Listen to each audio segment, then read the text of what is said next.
આજની વાર્તા બીજાનો વિચાર પણ કરવો. દક્ષિણ ભારતમાં કોઈ એક નાનું શહેર અતિ સમૃદ્ધ હતું.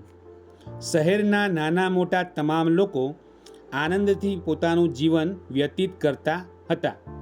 આ નાના શહેરના વિકાસથી પ્રભાવિત એક વ્યક્તિએ નક્કી કર્યું કે મારે આ શહેરની સમૃદ્ધિ અને શહેરમાં વસતા લોકોના આનંદનું રહસ્ય જાણવું છે.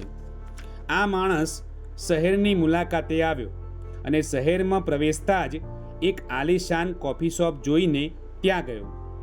એમને થયું કે અહીંયા જ થોડો સમય બેસું અને આવતા જતા લોકોનું નિરીક્ષણ કરું.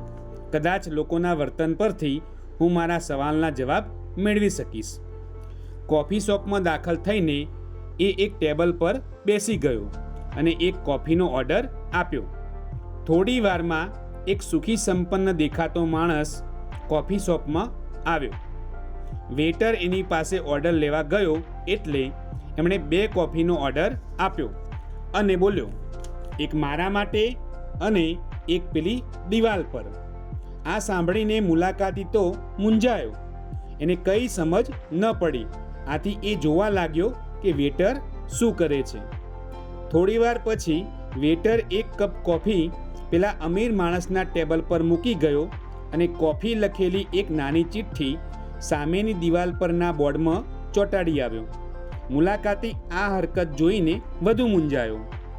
થોડા સમય પછી એક મજૂર જેવો દેખાતો માણસ કોફી શોપમાં દાખલ થયો. વેટરે પૂરા આદર સાથે એને કોફી શોપમાં આવકાર્યો અને ઓર્ડર લેવા એમની પાસે ગયો.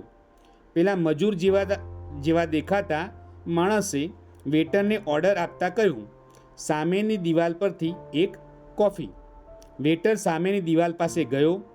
ત્યાં બોર્ડ પર ઘણી બધી ચિઠ્ઠીઓ ચોંટાડેલી હતી. તેમાંથી કોફી લખેલી એક ચિઠ્ઠી લઈને ફાડી નાખી અને એક કપ કોફી મજૂરના ટેબલ પર મૂકી આવ્યો.